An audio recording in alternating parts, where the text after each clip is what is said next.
G'day, g'day, g'day. This is Charlie, and I'm coming to you with your daily dose of business inspiration. Topic number 219, business adaptation or business evolution. They are interchangeable terms. That's not an is it this or is it this? They are interchangeable terms is how I wanted that to come off. I'm not sure if it did in the way that I enunciated it.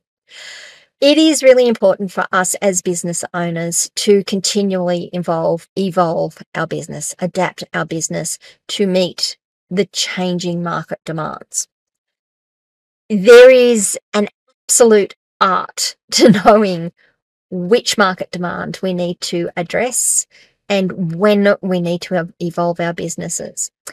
I want to start, however, with the saying, with the quote, I guess, that if you aren't evolving, you are devolving. Even if you are standing still, you are devolving because everything around you is going to move. I want you to think about the current environment. I want you to think about the technology that we're using, what's available to us, the fact that we have these phones in our pockets that have got more computing power than the computer that was used to send the guys to the moon. Like, that in itself is just astounding, and that was done in 40 years, 50 years. I want you to think about, if you can remember, what it was like 10 years ago, what it was like 20 years ago, what it was like 40 years ago, and then have a look at some of the history books and look at like what it was like 150 years ago. The rate of change is accelerating. The amount of innovation we're seeing is astounding. And that has an impact on us as business owners. If we aren't keeping up, we are likely going to be going backwards. Hard words, I know. And I'm going to give you an example of one company that didn't adapt. And we may not even know about it today. Some of us might. It's an American company, so for my Australian viewers, I am sorry. And for my American viewers, if I have to think a little bit about it, it's because I'm not overly familiar with the company. I knew of it. I didn't know its entire history. But Sears Roebuck was a massive, massive organisation, but it wasn't just a department store, which I think is what it really was. And it was a department store that had not quite luxury items, but higher than mid-level items and not budget items. But they also had a credit card or a finance division, a home loans division. They had so many other related, well, not related businesses, but businesses, because they were the best at what they did. They were known for their merchandising. They were known for how to sell the items that they had in their stores.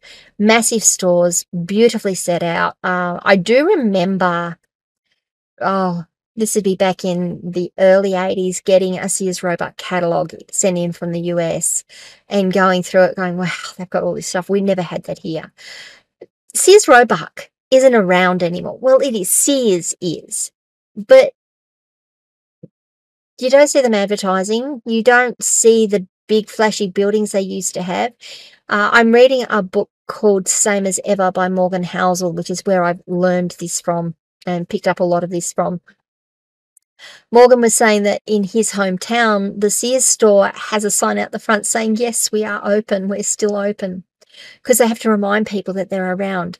Now, how can a company that had so much going for it fail so quickly? And it did fail so quickly. It wasn't overnight, but it wasn't 20 years either. It was in a couple of years, their entire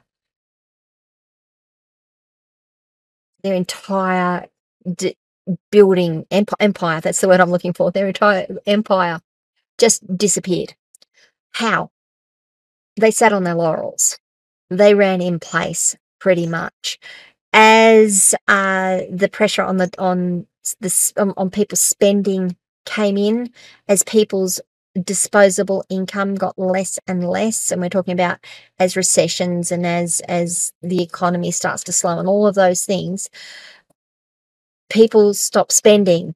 And then other organizations like Walmart, there were a couple of other names that he used that I don't recall, and I don't think I recognize them, but Walmart is definitely one we recognize. They came in with low cost budget items, and people are like, we can spend our money on this. We don't need all of this luxury. We don't need all of this high quality stuff. We'll just go buy this El Cheapo budget stuff that we can afford to buy. And as a result, they lost their business empire. They really don't exist as they did at the time. Why though? They didn't read the market, would be my first statement. They sat on their laurels. They thought that they were unassailable. Perhaps I'm putting words in their mouth here. Whatever it was, they didn't read the market or read the market quick enough, and they didn't adapt their business. By not adapting their business no longer exists. And that's the same for us as business owners. If we want to have a business that has any longevity at all, we need to be prepared. And as business owners, we need to be flexible enough to be able to respond to the market demands and challenges. I can actually give you a personal anecdote from this, and it's one that breaks my heart. It cost me an awful lot of money. We ran, and I've said it in a number of videos, we ran retail DVD stores. You could go in and buy DVDs off the shelf before they were on the shelves in Kmart and Target and Big W. We were the only bricks and mortar DVD stores around for about 18 months. It was only 18 months. They were a good 18 months though, because it was such a novelty for people. Then companies like Kmart and Target and Big W and Woolworths and all the others got in on the market, got in on the game, and they were starting to buy in DVDs in bulk. They had great deals with distributors. We had good deals with our distributors. They had great deals with our distributors. We all bought from the same distributor. They were getting better deals than we were because they were buying so much more because they were a department store. They could. They also had loss leaders. And that meant that they could put a new release DVD that we were selling for $30 at the time and making no money on. In fact, at one point we were making minus $1 on it, and we were getting rebates for every DVD we sold. Those rebates were taking months to come through, so cash flow was an issue. But we were basically making no money on our new release DVDs, hoping to get people in the door to buy the new release DVD and buy 2 or 3 other cheap DVDs with it. That's what our strategy was. So loss leaders in terms of the department stores is they were selling those $30 DVDs for $15. Yeah, they were losing $15 a DVD on it, but because they had so much other stuff in the store, that people go in, oh, we'll just go and buy this, or we'll go and get this, and we'll get that, and their $15 sale ends up being a $150 sale. You can't compete with that. We couldn't compete with that. We had to get really inventive with some of our marketing to get people into the store to buy from us. And one of that was, if they don't have it, we will. And if we don't have it, we will get it in for you. You might have to wait a week or 2 for it to be delivered, but we can get it. So we had to get really, really innovative and really creative with how we kept going. But it was about that time, because I had done my Masters of Business Admin. And I know I'm rabbiting a little and going on a little, but it's a good story, I think. I had done my Masters of Business Admin before I bought the store, and I'd been looking at it, and I'd been looking at the way the market was going, and I could see this happening. I actually saw it happen a lot quite early, and I was talking to our marketing managers and I was talking to our franchise manager saying, guys, we're not going to be around in 2 years. We're going to go out because we're going to get pushed out of the market. The investment that we're making now is going to be lost in 2 years if we don't do something. They're like, no, we're fine. We're making all this money. Like, all they could see was the dollars coming through the door at that point in time. They weren't listening to their franchisees who were actually seeing the turn. And there was a couple of us going, this isn't going to work. It was also about that time I saw streaming technology start. Now, it wasn't big at the time. Netflix was still doing DVDs. You still tick the boxes and you got DVDs coming in. But they were talking about moving to their streaming technology. They were talking about putting things online and watching them online. The cable TV, Foxtel, had pay-per-view stuff where you could pay and just watch a movie. That was already coming down, and we saw it.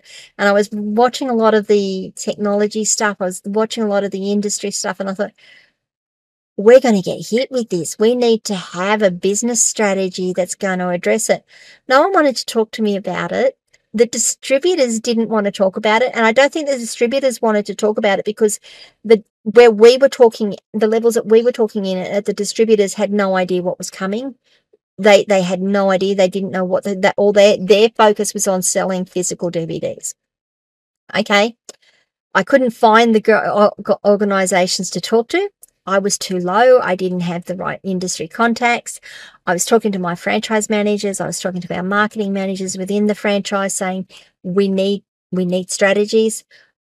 We ended up closing the doors July 2007, and we closed doors. We contacted the franchisor, and said, we are not going to be able to run these 3 stores anymore, or 2 stores at that point. We got rid of the other 2.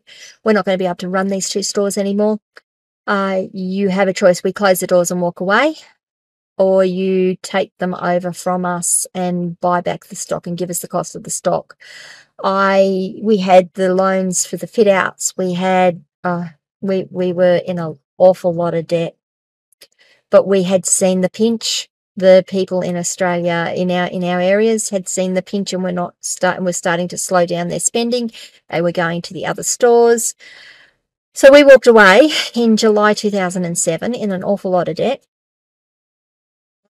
Within 18 months, that entire franchise had failed. Not my franchise, that entire chain had failed.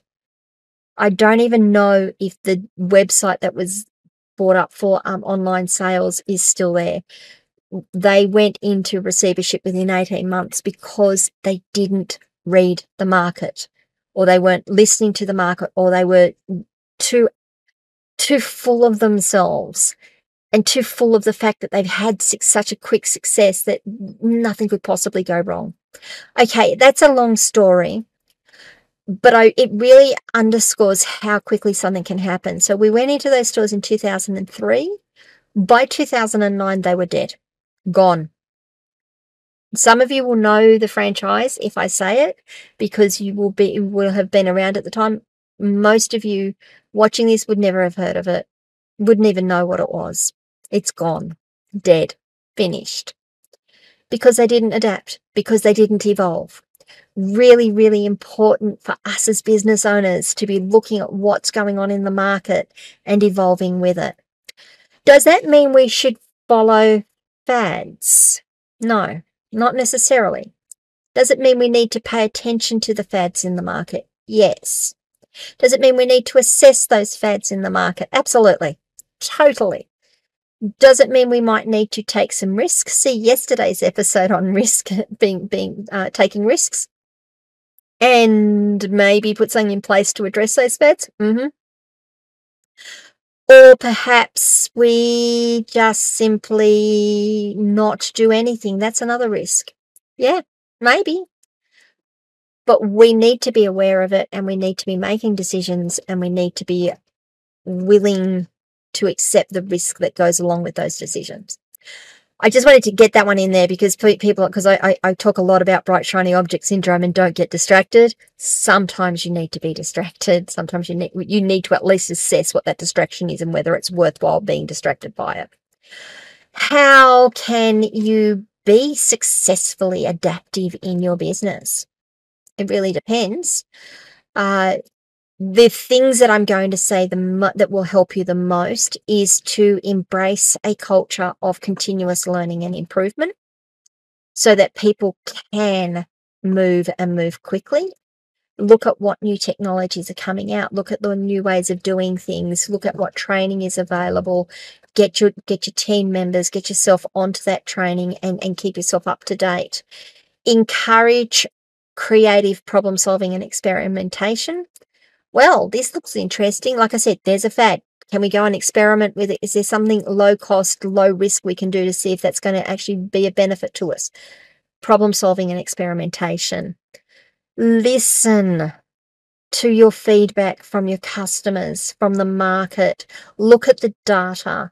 I know a lot of us don't like watching the news at the moment. I wouldn't necessarily say watch the news, but find podcasts, find video channels, find YouTube channels or Rumble channels that you can watch that talk about what's happening in your industry, and then chase down those leads and see what they're telling you. But leverage that feedback, leverage that data to guide where you should be applying your adaptation or your evolution. Don't sit on your laurels. Don't think that because you've made it today, you're going to have made it tomorrow or the next week. It's really important that you are continually evolving your business. Okay, that went a bit longer than I wanted, but I think I got some good stuff out there. I would really love to know what you think, guys. Is this useful to you? Are you enjoying it? Do you not want to hear me talk so much? Do you want to hear me talk more? What works for you? What doesn't? Please leave comments wherever you are watching or listening to this. That would be fantastic. I will respond to them. You can always join me at Locals, askcharlyleetham.locals.com, and join the conversation there. Please also subscribe to the channel, ring the notification bell, and like this video. I got them out of the wrong order, which has really stopped me, but ringing the notification bell will let you know when I put my next piece of content up. We all get busy, and it's really hard to remember that you haven't listened to Charly in a couple of days. So maybe ringing that notification bell will put it into your notifications on your phone, and you can hit the button and say, yeah, let's have a listen to see what she's got to say today. That would be fantastic. Tomorrow we're going to be talking about empathy, episode number 220. See where we go with that. And I really hope you have a fantastic day. Bye, guys.